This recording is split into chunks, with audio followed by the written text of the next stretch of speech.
Assalamualaikum warahmatullahi wabarakatuh. Saya Dimas Fatika Dila dengan NIM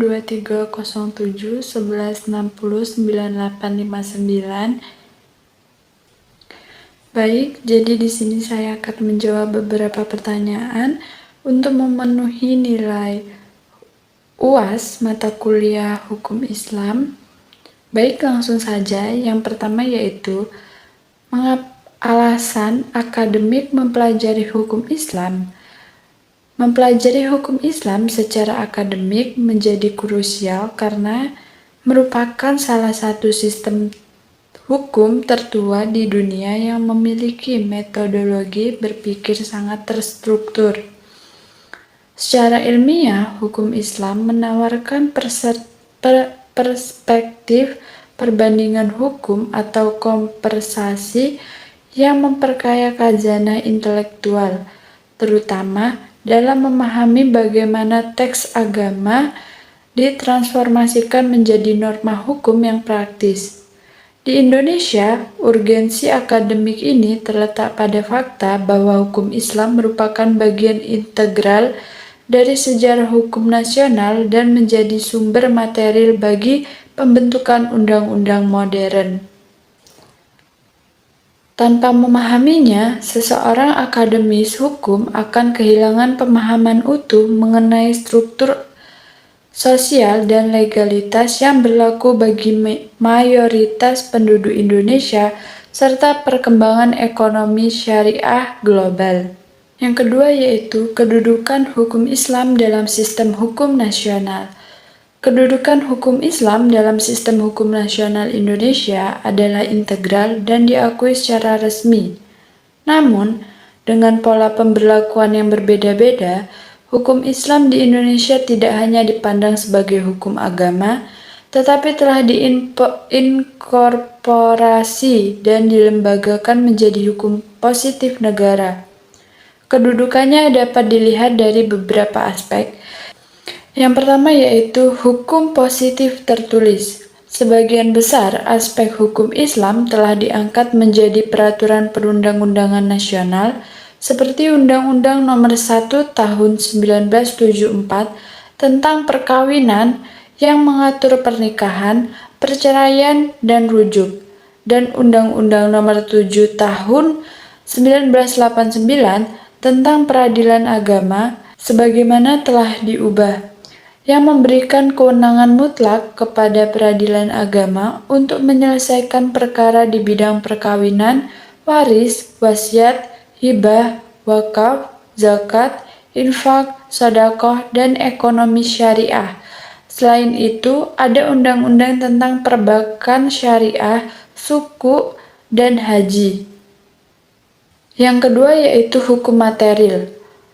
Kompilasi Hukum Islam atau KHI yang berlaku di lingkungan peradilan agama, meskipun bukan undang-undang, berfungsi sebagai pedoman material yang sangat penting untuk menyelesaikan perkara tersebut di atas. Yang ketiga yaitu hukum adat. Di beberapa daerah, hukum Islam berinteraksi dan melebur dengan hukum adat, menciptakan pola hukum yang unik atau teori resepsi inkompleksu dan teori resepsi. Yang keempat yaitu sistem duit tunggal. Hukum Islam hidup berdampingan dengan sistem perdata barat dan hukum adat, menciptakan sistem hukum nasional yang bersifat majemuk. Jadi, hukum Islam memiliki kedudukan yang sah dan mengikat di Indonesia, khususnya dalam ranah privat dan ekonomi syariah, yang pelaksanaannya dijamin dan diawasi oleh lembaga peradilan khusus yaitu peradilan agama. Soal yang ketiga yaitu pola pemberlakuan hukum Islam dalam sistem hukum nasional. Pola pemberlakuan hukum Islam dalam sistem hukum nasional Indonesia dapat dibagi menjadi 3 kategori utama, menunjukkan sifat sistem hukum yang majemuk. Yang pertama yaitu pemberlakuan mutlak atau hukum positif murni. Ini terjadi ketika prinsip-prinsip hukum Islam diangkat secara eksplisit dan murni menjadi undang-undang negara. Contoh utamanya adalah bidang peradilan agama yang mencakup perkawinan, wakaf, dan ekonomi syariah. Di bidang ini, hukum Islam menjadi hukum material yang digunakan oleh hakim untuk memutus perkara. Sebagai contohnya yaitu ketentuan mengenai warisan dalam KHI yang merujuk pada prinsip faraid atau ilmu waris Islam. Nah, yang kedua yaitu ada pemberlakuan adopsi atau transformasi atau hukum positif nasional. Dalam pola ini, prinsip-prinsip hukum Islam diadopsi dan diintegrasikan dalam hukum nasional yang lebih umum, seringkali bercampur dengan prinsip hukum lain. Contoh paling jelas adalah Undang-Undang Perkawinan, di mana ketentuan mengenai sahnya perkawinan, poligami, dan perceraian sangat dipengaruhi oleh hukum Islam. Namun, diformalkan dengan kerangka hukum negara. Contohnya yaitu ketentuan tentang syarat-syarat perkawinan yang merujuk pada rukun nikah Islam tetapi wajib dicatatkan oleh negara. Yang selanjutnya yaitu pemberlakuan fungsional atau hukum ekonomi syariah. Nah, ini adalah pola pemberlakuan di sektor yang secara khusus ingin menerapkan prinsip-prinsip Islam. Pemberlakuan ini bersifat pilihan bagi masyarakat. Negara memfasilitasi dan meregulasi misalnya undang-undang perbankan syariah, undang-undang suku, tetapi tidak mewajibkan semua orang menggunakannya. Bagi yang memilih, seluruh aktivitas di dalamnya harus patuh pada prinsip-prinsip syariah. Contohnya yaitu kontrak pembiayaan murabah atau mudarabah yang tunduk pada pengawasan Dewan Pengawasan Syariah atau DPS dan regulasi Otoritas Jasa Keuangan atau OJK. Yang keempat yaitu contoh konkret tujuan hukum Islam dalam melindungi harta dan keturunan. Tujuan utama hukum Islam adalah melindungi 5 hal pokok, yaitu agama, jiwa, akal, keturunan, dan harta. Perlindungan harta tujuannya memastikan kepemilikan harta yang sah, menjaga pertumbuhan yang adil, dan mencegah perampasan atau eksploitasi. Contohnya yaitu pelanggaran riba. Hukum Islam melarang sistem bunga atau riba karena dianggap eksploitatif dan tidak adil. Contoh selanjutnya yaitu hukum waris. Dengan menetapkan pembagian harta yang jelas dan wajib kepada ahli waris yang berhak, hukum waris Islam memastikan bahwa kekayaan tidak hanya berputar di kalangan orang kaya, tetapi distribusi secara adil, mencegah konflik, dan melindungi hak kepemilikan setiap anggota keluarga setelah kematian pewaris. Selanjutnya yaitu sanksi pidana. Adanya sanksi bagi pencuri dan perampokan untuk menjaga keamanan harta benda individu. Yang kedua yaitu perlindungan keturunan. Tujuannya menjaga garis keturunan yang sah, melindungi kehormatan keluarga, dan memastikan pengasuhan yang baik bagi anak. Contoh konkretnya yang pertama yaitu pernikahan yang syah. Hukum Islam mewajibkan pernikahan yang sah dan tercatat sebagai satu-satunya sarana untuk memulai sebuah keluarga dan menghasilkan keturunan. Secara langsung, ini melindungi nasab atau garis silsilah anak, memberikan mereka hak waris, hak nafkah, dan status sosial yang jelas. Contoh lainnya yaitu larangan zina. Hukum Islam melarang keras perzinaan dan memberikan sanksi berat karena tindakan tersebut merusak garis keturunan yang sah, mengacaukan hak dan kewajiban anak, misalnya hak ayah biologis dari hak waris, dan merusak tatanan keluarga. Dan contoh selanjutnya yaitu kewajiban nafkah, menetapkan kewajiban bagi ayah untuk memberikan nafkah, pendidikan, dan perlindungan kepada anak-anaknya, memastikan kelangsungan hidup dan kualitas keturunan.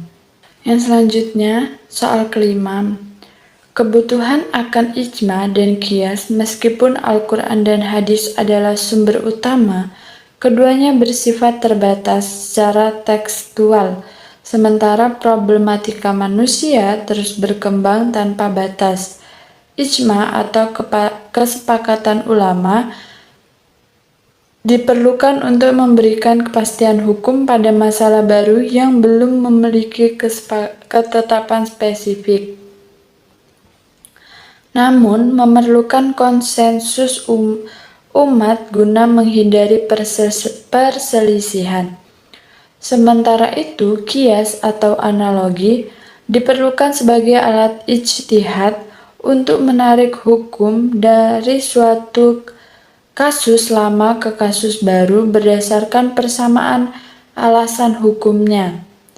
Tanpa kedua sumber ini, hukum Islam akan menjadi statis dan tidak mampu menjawab tantangan zaman seperti masalah medis modern, transaksi digital, dan isu kontemporer lainnya. Soal selanjutnya yaitu urutan wali nikah dan status ayah biologis anak luar nikah, urutan wali nikah. Menurut hukum Islam, terutama dalam mazhab Syafi'i yang dominan di Indonesia dan tercermin dalam Kompilasi Hukum Islam atau KHI Pasal 21, urutan seseorang yang berhak menjadi wali nikah bagi seseorang perempuan adalah sebagai yang pertama, berdasarkan asas kedekatan darah atau asbah dan kedudukan. Yang pertama yaitu wali nisab atau keluarga sederhana. Ada kelompok 1 atau garis ayah atau usul. Itu ada ayah kandung, kakek dari pihak ayah atau ayahnya ayah, dan terus ke atas. Di kelompok 2 ada garis keturunan saudara atau furu ayah, yaitu saudara laki-laki kandung dan saudara laki-laki seayah, anak laki-laki dari saudara laki-laki kandung atau keponakan laki-laki dari saudara kandung, anak laki-laki dari saudara laki-laki seayah. Dan di kelompok 3 atau garis paman faru kakek, yaitu ada paman kandung, paman seayah, anak laki-laki dari paman kandung atau sepupu laki-laki, anak laki-laki dari paman seayah. Dan ada wali hakim atau sultan atau pemerintah apabila semua wali nasab di atas tidak ada, tidak memungkinkan hadir, atau tidak cakap, misalnya gila, atau menolak menjadi wali.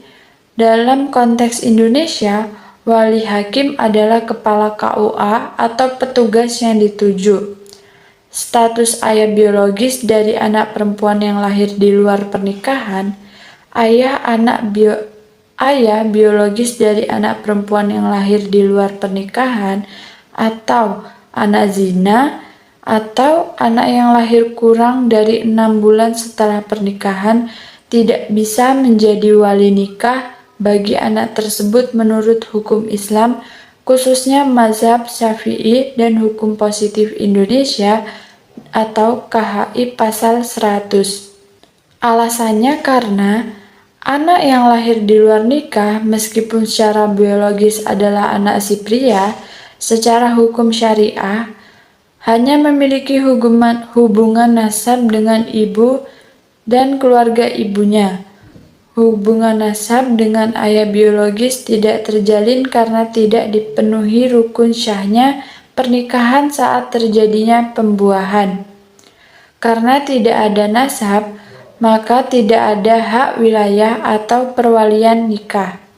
Nah, siapa yang berhak menjadi wali nikahnya? Karena ayah biologis tidak bisa menjadi wali nikah, maka wali nikahnya adalah wali nasab dari pihak ibu, seperti misalnya kakek ibu, paman ibu, atau saudara laki-laki ibu jika ada. Dan bisa juga wali hakim. Dalam banyaknya kasus di Indonesia, tidak ada wali nasab dari pihak ibu yang berhak atau memenuhi syarat. Maka yang berhak menjadi wali nikah adalah wali hakim atau kepala KUA atau yang mewakili.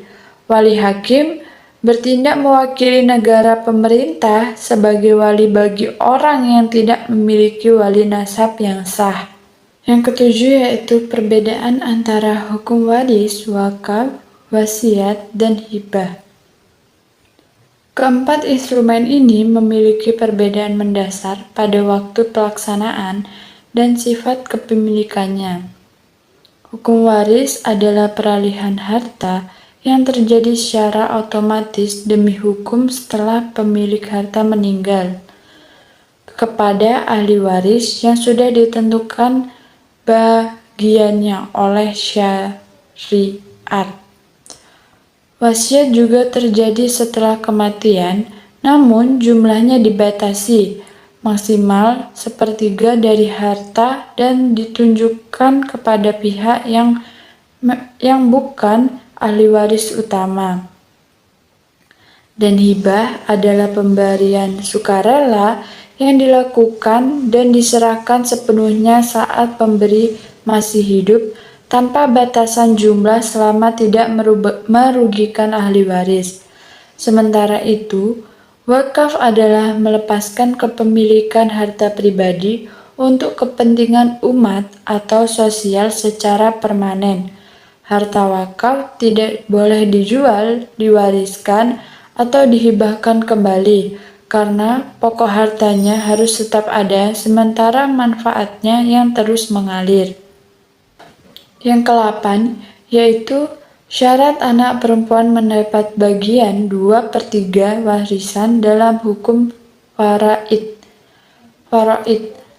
Anak perempuan bisa mendapatkan bagian sebesar 2/3 dari total harta warisan apabila memenuhi dua syarat kumulatif. Pertama yaitu anak perempuan tersebut berjumlah lebih dari satu orang, 2 atau lebih.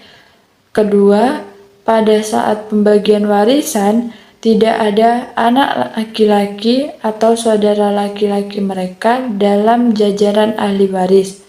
Jika ada anak laki-laki, maka bagian anak perempuan akan bergeser menjadi asabah atau mendapat sisa dengan rasio 2:1 terhadap anak laki-laki.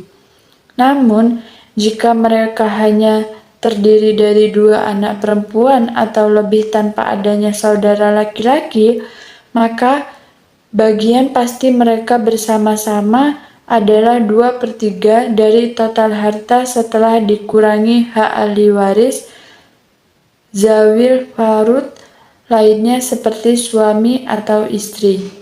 Yang ke-9 yaitu sebab seringnya gugatan terhadap harta wakaf. Gugatan dari ahli waris terhadap harta wakaf seringkali dipicu oleh faktor administratif dan psikologis. Secara administratif, banyak proses wakaf di masa lampau yang hanya dilakukan secara lisan atau berbasis kepercayaan tanpa pendaftaran resmi atau akta ikrar wakaf atau AIW. Ketika wakif pemberi wakaf meninggal, ahli waris seringkali menganggap harta tersebut masih milik pribadi karena sertifikatnya masih atas nama orang tua mereka. Secara psikologis, motif ekonomi akibat lonjakan harga tanah sering membuat ahli waris merasa berhak memiliki kembali aset tersebut. Nah, Kurangnya pemahaman bahwa wakaf bersifat abadi dan tidak dapat ditarik kembali membuat mereka mencoba membatalkan status wakaf di pengadilan dengan yang terabaikan atau prosedur wakaf yang dianggap tidak syah secara hukum negara. Yang ke-10 yaitu jenis jual beli yang dilarang dalam hukum Islam.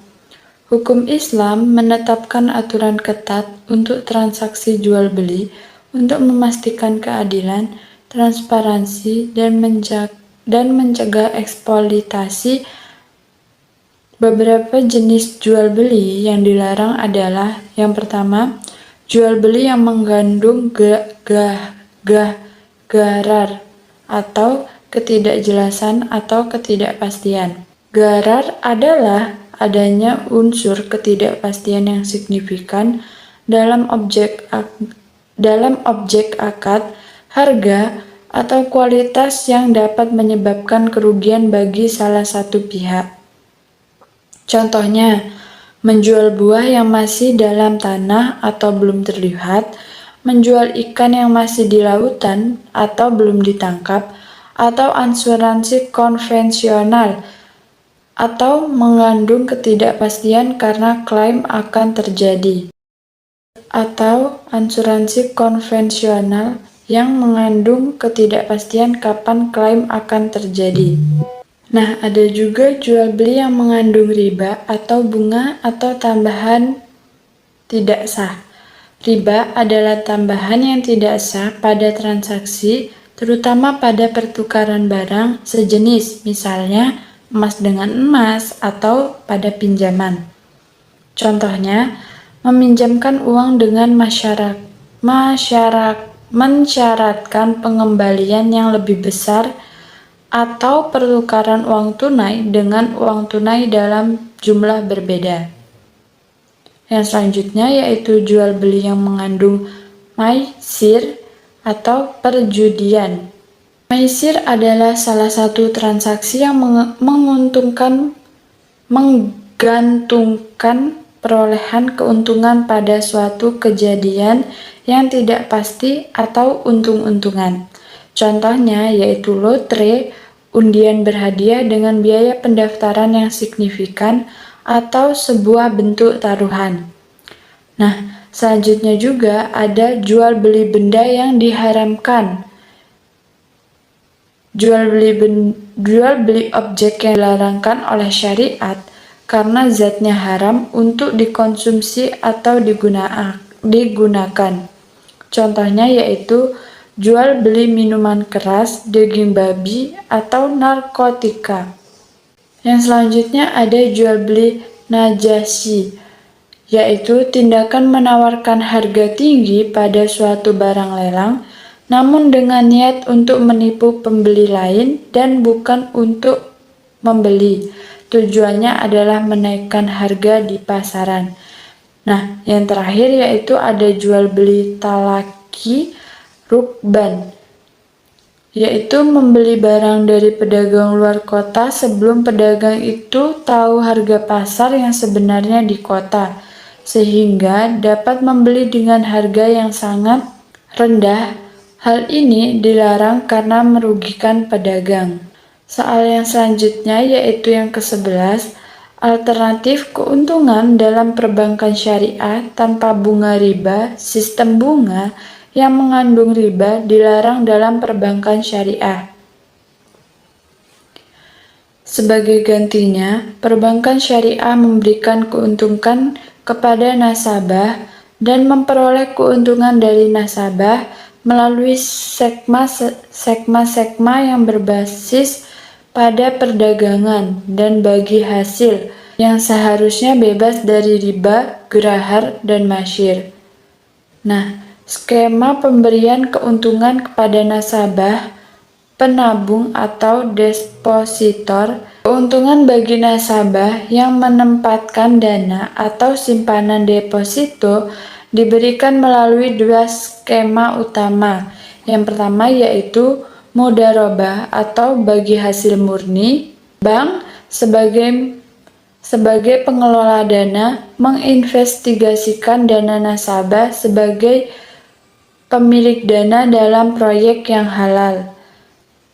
Keuntungan dari investasi dibagi antara nasabah dan bank berdasarkan nisbah atau persentase bagi hasil yang disepakati di awal, misalnya 60/40 atau 70/30. Nah, resikonya adalah nasabah menanggung kerugian kecuali jika kerugian disebabkan oleh kelalaian bank. Yang kedua yaitu wadiah atau titipan murni. Bank hanya bertindak sebagai penitipan dana. Pada dasarnya tidak bertujuan mencari keuntungan. Keuntungan atau bonus, bank dapat memberikan bonus hadiah pada nasabah yang sifatnya sukarela dan tidak dijanjikan di awal. Bonus ini diberikan sebagai insentif dan ucapan terima kasih karena bank diizinkan menggunakan dana tersebut. Selanjutnya yaitu skema perolehan keuntungan oleh bank syariah. Bank syariah memperoleh keuntungan dari nasabah yang membutuhkan dana dengan skema yang bebas riba. Yang pertama yaitu murabaah atau jual beli barang dengan keuntungan jelas. Bank membeli barang yang dibutuhkan nasabah, misalnya mobil atau rumah, lalu menjualnya kembali kepada nasabah dengan harga yang lebih tinggi, termasuk margin keuntungan bank yang telah disepakati dan tetap dari awal. Keuntungan bank adalah margin jual beli, bukan bunga pinjaman. Yang selanjutnya yaitu musyarakah atau kerjasama modal atau kemitraan.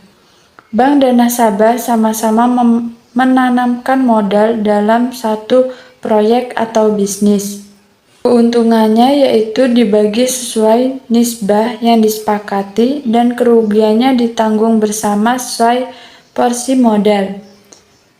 Nah, yang selanjutnya yaitu ada ijrah atau sewa. Bank membeli aset dan menyewakan kepada nasabah. Keuntungan bank adalah pendapatan sewa.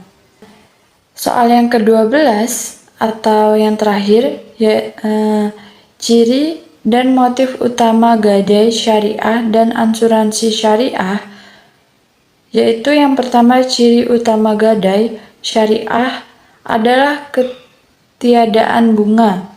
Bank atau lembaga gadai hanya mengambil biaya administrasi dan biaya penyimpanan atau pemeliharaan barang jaminan yang telah disebut. Ujrah.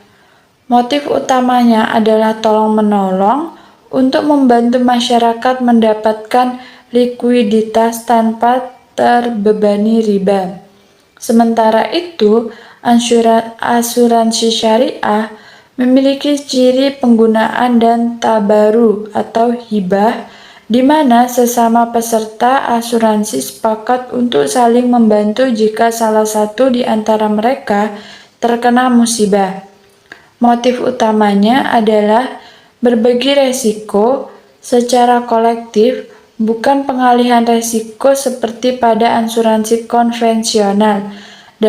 Dalam asuransi syariah, perusahaan hanya bertindak sebagai pengelola dana dan tidak mengambil keuntungan dari selisih premi, melainkan dari biaya manajemen yang transparan. Baik, sekian yang dapat saya sampaikan. Mohon maaf jika ada kesalahan. Saya akhiri. Wassalamualaikum warahmatullahi wabarakatuh.